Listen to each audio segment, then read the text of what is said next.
Assalamualaikum warahmatullahi wabarakatuh. Ketemu lagi dengan channel kami, Si Firman.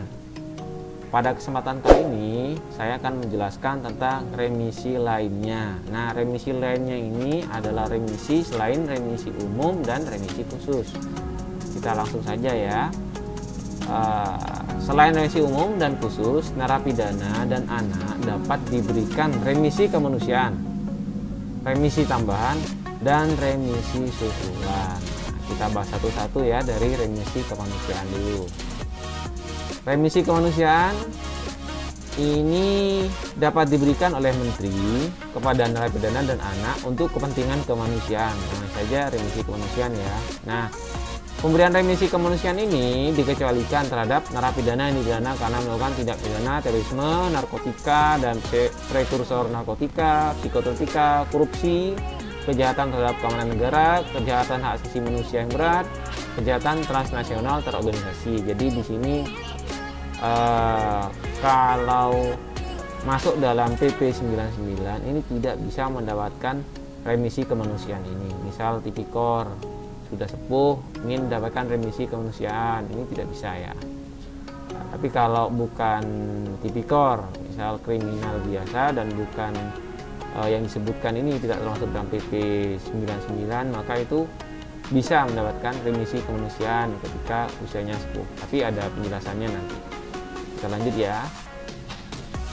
Narapidana yang dipidana karena melakukan tindak pidana narkotika dan prekursor narkotika, psikotropika sebagaimana dimaksud yang tadi ya, hanya berlaku terhadap narapidana yang dipidana dengan pidana penjara paling singkat 5 tahun. Jadi jika narkotika ya minimal itu 5 tahun atau lebih, itu tidak bisa mendapatkan remisi kemanusiaan ini. Tapi kalau kurang dari 5 tahun bisa ya.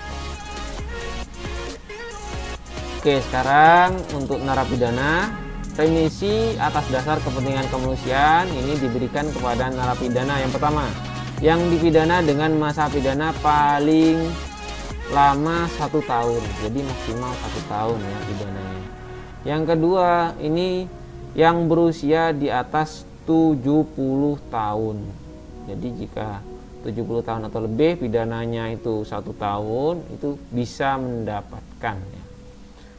Nah, atau dipidananya paling lama 1 tahun dan menderita sakit berkepanjangan, misal sakit nggak sembuh-sembuh ya, jadi bisa dapat remisi kemanusiaan. Nah, ini yang 70 tahun dulu. Bagi narapidana yang berusia di atas 70 tahun harus disertakan dengan akte kelahiran atau surat keterangan kenal lahir yang telah dilegalisir oleh instansi yang berwenang. Nah, di sini biasanya dilegalisir oleh Capil ya. Remisi bagi narapidana yang berusia di atas 70 tahun diberikan pada hari lanjut usia nasional pada tanggal 29 Mei. Jadi tiap tahun ada ini ya. Sekarang untuk narapidana yang sakit berkepanjangan. Nah, narapidana yang sakit berkepanjangan ini harus disertakan dengan surat keterangan dokter. Dan di situ harus menyatakan pertama, penyakit yang diderita sulit untuk disembuhkan. Penyakit yang diderita mengancam jiwa atau nyawa. Dan selalu mendapat perawatan ahli atau dokter sepanjang hidupnya. Sedangkan untuk anak ini ya, remisi atas dasar kepentingan kemanusiaan diberikan kepada anak dengan tujuan untuk kepentingan masa depan anak yang bersangkutan. Mungkin karena anak ini masih perlu pendidikan, entah itu pidananya misal pencurian, mencuri HP misalnya, atau perkelahian ya. Jadi kalau terlalu lama kasihan, jadi perlu ada potongan remisi sehingga anak tersebut bisa lanjut sekolah kembali. Mengurangi beban psikologis. Nah, ini kadang ada juga ya, jadi anak itu setelah mencuri atau berkelahi, ketika masuk ke lapas atau rutan itu ada gangguan psikologis, misal ketakutan atau cemas ya. Seperti itu. Untuk mengurangi, jadi perlu diberikan remisi. Yang terakhir, mempercepat proses integrasi, jadi biar lebih cepat bisa PB atau TB atau CMB. Nah ini biasanya CB nih, kalau 1 tahun ya batas maksimalnya. Narapidana yang sakit berkepanjangan ini ya, yang tadi itu jika terdapat keraguan mengenai surat keterangan dokter, maka Kalapas ini dapat minta pendapat dokter lain. Kemudian remisi narapidana yang sakit berkepanjangan itu diberikan pada Hari Kesehatan Dunia pada 7 April. Remisi bagi narapidana diberikan sebesar usulan remisi umum yang diperoleh pada tahun berjalan. Jadi remisinya ini diberikan sebesar usulan remisi umum. Misal, tapi ini 1 tahun ya pidananya. Misal remisi umumnya dapat 1 bulan. Jadi untuk yang sakit berkepanjangan maka dapat tambahan 1 bulan lagi, jadi total 2 bulan ya pada saat remisi umum 17 Agustus. Maaf, diberikan. Nah ini maksudnya begini, remisi bagi narapidana diberikan sebesar usulan remisi umum yang diperoleh pada tahun berjalan. Jadi pada 7 April ini mendapatkan sebesar remisi umum. Jadi misal remisi umum dapat 1 bulan karena pidananya cuma maksimal 1 tahun ya. Jadi nambah 1 bulan lagi pada 7 April. Nah, total dalam 1 tahun itu jadi mendapatkan 2 bulan seperti itu. Nah yang untuk anak tadi ya, remisi diberikan pada Hari Anak Nasional pada tanggal 23 Juli. Remisi diberikan sebesar usulan remisi umum pada tahun berjalan. Nah ini ya, jadi tahun berjalan maksudnya misal tadi pidananya ya 1 tahun ya, 1 tahun kemudian dapat remisi umum 1 bulan, maka pada tanggal 23 Juli itu akan mendapatkan remisi anak ya, khusus untuk anak tambahan 1 bulan, sama seperti remisi umum. Sekarang kita bahas tentang remisi tambahan. Nah remisi tambahan ini khusus ini ya, syaratnya berbuat jasa pada negara, melakukan perbuatan yang bermanfaat bagi negara atau sosial, dan melakukan perbuatan yang membantu kegiatan pembinaan di lapas atau LPKA. Nah ini perlu pilih salah satu ya dari 3, dan isinya juga berbeda tentang jumlah remisinya dan persyaratannya. Kita bahas satu-satu ya.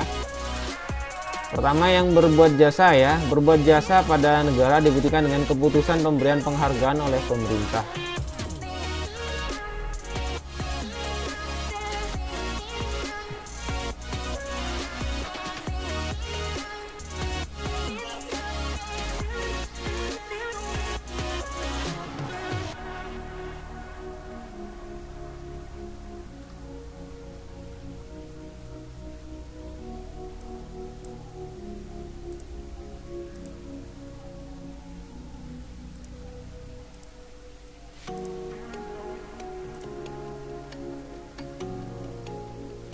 Oke, sekarang berbuat jasa ya. Yang berbuat jasa ini terdiri atas pembela negara secara moral, material, dan fisik dari serangan musuh, dan atau membela negara secara moral, material, dan fisik terhadap pemberontakan yang berupaya memecah belah atau memisahkan diri dari negara kesatuan Republik Indonesia. Nah, ini yang contoh berbuat jasa, dan dibuktikan ini dengan keputusan pemberian penghargaan oleh pemerintah.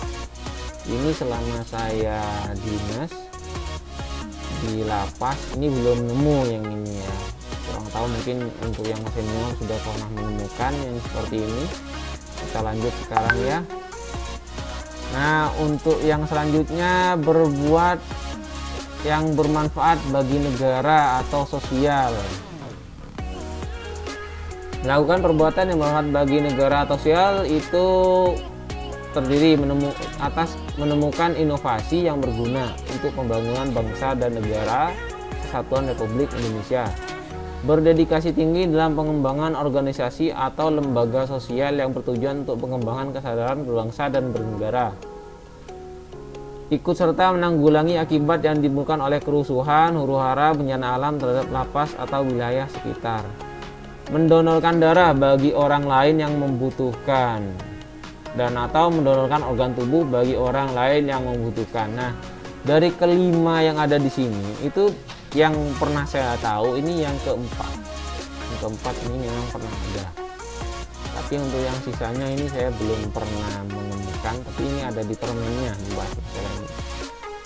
Tapi selama pandemi ini mendonorkan darah ini tidak diadakan.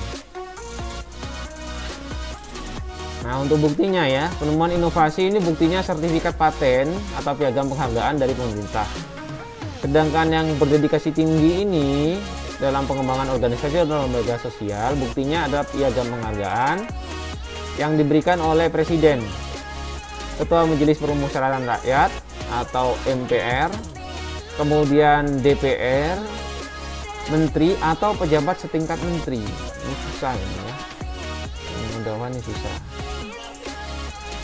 Perbuatan yang bermanfaat bagi negara, piagam penghargaan yang diberikan oleh kepala lapas atau kepala instansi terkait. Nah, ini susah juga ini. Mendonorkan darah dilakukan paling sedikit 4 kali dalam 1 tahun. Buktinya surat keterangan yang sah oleh Palang Merah Indonesia. Nah, ini dulu ini pernah ini. Waktu saya dinas ada yang mendonorkan darah dalam 1 tahun 4 kali. Bukan berarti dalam 1 bulan 4 kali, dalam 1 tahun. Yang penting sudah 4 kali donor darah. Itu dapat surat keterangan. Nah, itu bisa dipakai untuk mendapatkan remisi tambahannya. Mendonorkan organ tubuh dibuktikan dengan surat keterangan yang sah diberikan oleh rumah sakit. Nah, ini saya belum menemukan. Nah, kalau untuk donor darah ini bisa ginjal ya, bisa kornea mata mungkin ya, seperti itu. Tapi ini belum saya temukan ada yang mau donor organ tubuh selama saya kerja.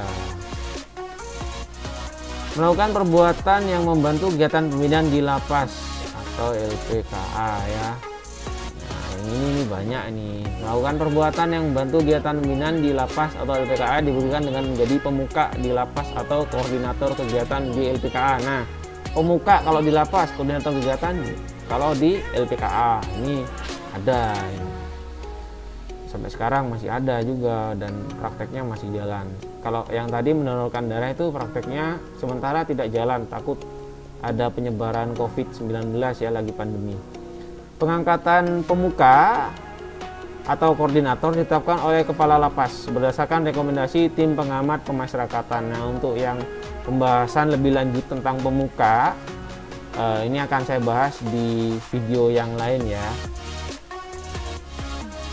Sekarang remisi. Nah, untuk remisi tambahan ini ya jumlahnya, untuk yang berbuat jasa pada negara itu maka mendapatkan 1/2 atau setengah dari remisi umum. Misal remisi umum dapat 1 bulan, maka tambahannya dapat 15 hari seperti itu. Di sini bisa dilakukan tiap tahun ya, bisa dapat tiap tahun asalkan bisa berbuat jasa tiap tahun seperti itu.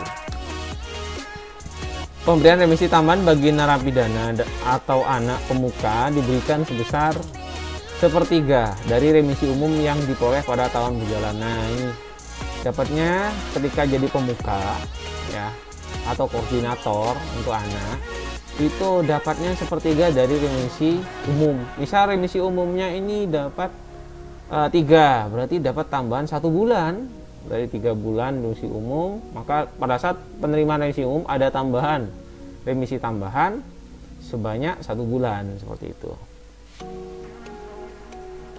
Pengusulan remisi tambahan harus disertai dengan tanda bukti yang sah dari pejabat yang berwenang dan hanya dapat dipergunakan 1 kali untuk setiap pemberian remisi tambahan. Nah, ini maksudnya perlunya surat keterangannya tiap tahun ya, jadi harus ada tiap tahun, jangan sampai cuma adanya 1 tahun aja, tahun depan tidak ada, berarti tahun depan tidak ada tambahan seperti itu. Pemberian remisi tambahan diberikan bersamaan dengan pemberian remisi umum ya, jadi 1 ini nanti. Sekarang remisi susulan. Nah, remisi setiap narapidana dan anak dapat diberikan remisi susulan. Yang dimaksud itu adalah susulan remisi umum dan susulan remisi khusus. Ini hampir sama ya sebenarnya untuk persyaratannya, remisi umum dan khusus, cuma tambah disusulkan saja. Nah, remisi susulan diberikan jika narapidana dan anak berkelakuan baik. Lamanya masa penahanan dijalankan tidak terputus. Nah, jangan sampai terputus ya. Kalau terputus dipakai yang terakhir biasanya. Sejak tanggal perhitungan masa penahanan memperoleh remisi sampai dengan tanggal putusan pengadilan. Ini ya, tidak boleh terputus dari awal, dari penahanan sampai mendapatkan remisi. Remisi susulan dapat diberikan kepada narapidana dan anak yang telah memperoleh putusan pengadilan, ketentuan hukum yang tetap ya, ada putusan pengadilannya, belum pernah memperoleh remisi. Itu dua aja. Nah, untuk perhitungannya ini ya, perhitungan lamanya menjalani masa penahanan sebagai dasar penetapan besaran remisi umum dihitung sejak tanggal penahanan sampai dengan tanggal 17 Agustus. Awal ditahan sampai 17 Agustus gimana? Seperti itu. Kalau memang sudah memenuhi itu bisa. Nah, perhitungan penetapan besaran remisi susulan. Selanjutnya, jika perhitungan lamanya menjalani masa penahanan sebagai dasar penetapan besaran remisi khusus dihitung sejak tanggal penahanan sampai hari besar keagamaan. Nah, jadi kalau untuk remisi susulan yang ini remisi umum itu sampai 17 Agustus ya, perhitungannya dari penahanan. Sedangkan untuk remisi khusus atau remisi keagamaan ini perhitungannya dari awal penahanan sampai hari besar keagamaan atau hari pemberian remisi khusus. Jika masa penahanan terputus, nah ini jika terputus ya, perhitungan lamanya menjalani masa penahanan dihitung dari sejak tanggal penahanan terakhir. Misal ditahan dulu, kemudian dibebaskan, kemudian ditahan lagi. Nah, diambil dari yang penahanan yang kedua. Jika misalnya 3 kali ya, penahanan yang ketiga mulai dihitung. Seperti itu. Jadi untuk narapidana 6 bulan ke depan, 6 bulan sebelum 17 Agustus untuk remisi umum dan 6 bulan sebelum hari besar keagamaan untuk remisi khusus. Itu. Kalau anak itu 3 bulan ya, 3 bulan sebelumnya, seperti itu. Harus berkelakuan baik.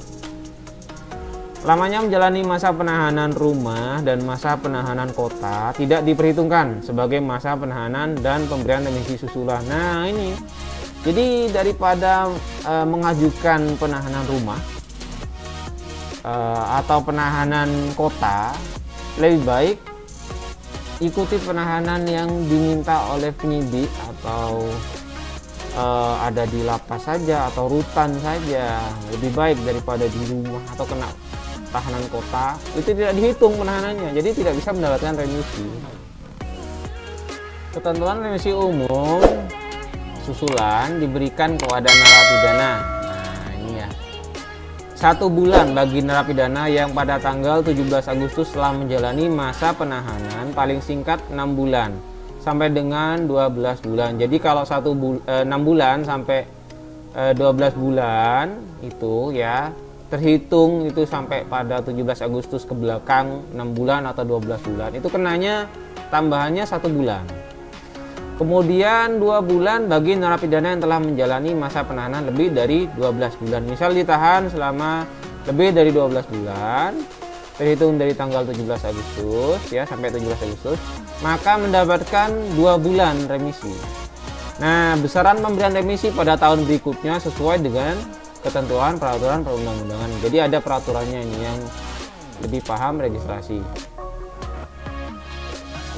Selanjutnya, ketentuan remisi umum susulan kepada anak. Nah, untuk anak 1 bulan bagi anak yang pada tanggal 17 Agustus telah menjalani masa penahanan paling singkat 3 bulan sampai dengan 12 bulan. Jadi 3 bulan sampai 12 bulan terhitung sebelum 17 Agustus itu akan mendapatkan 1 bulan remisi. Sedangkan akan mendapat 2 bulan jika lebih dari 12 bulan. Seperti itu. Nah, besaran pemberian remisi pada tahun berikutnya sesuai dengan ketentuan peraturan perundang-undangan. Jadi sudah ada aturannya ini juga sama ya, ada di registrasi yang lebih paham. Selanjutnya besaran remisi khusus ya, khusus susulan yang susulan. Jadi 15 hari bagi narapidana yang pada hari besar keagamaan itu menjalani masa penahanan paling singkat 6 bulan sampai dengan 12 bulan. Jadi kalau masih sebelum hari besar keagamaan atau sebelum remisi khusus, ini 6 sampai 12 bulan dapatnya 15 hari. Sedangkan 1 bulan itu untuk yang lebih dari 12 hari. Besaran pemberian remisi pada tahun berikutnya sesuai dengan ketentuan perundang-undangan. Jadi ini sama ya, ada peraturannya dan yang dipahami di registrasi. Nah, selanjutnya remisi khusus kepada anak. Nah, sekarang anak. Nah, bagi anak 15 hari jika pada hari besar keagamaan ini telah menjalani masa penahanan paling singkat 3 bulan sampai dengan 12 bulan. Jadi jika sudah menjalani 3 bulan sampai 12 bulan hanya tambahan remisinya 15 hari. Sedangkan jika lebih dari 12 hari maka mendapatkan 1 bulan. Besaran pemberian remisi pada tahun berikutnya sesuai dengan ketentuan perundang-undangan. Ini sesuai dengan aturan undang-undangan ya tentang lebih lanjutnya. Pengajuan pemberian remisi susulan hanya dapat diberikan 1 kali untuk seluruh remisi yang belum diperoleh akibat tidak terpenuhnya syarat administratif. Jadi tidak ada remisi susulan itu berulang. Jadi cuma 1 kali saja. Ya.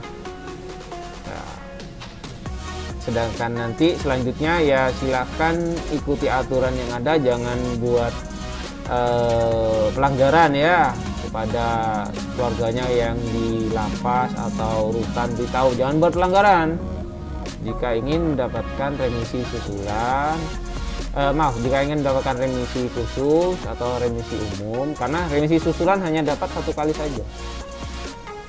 Seperti itu saja. Jika ada yang ingin ditanyakan ya silahkan tanyakan di kolom komentar di bawah ini ya. Nanti akan saya jawab pertanyaan dari kalian satu persatu. Nah, jika kalian menyukai video ini, jangan lupa di like dan subscribe ya. Terima kasih. Wassalamualaikum warahmatullahi wabarakatuh.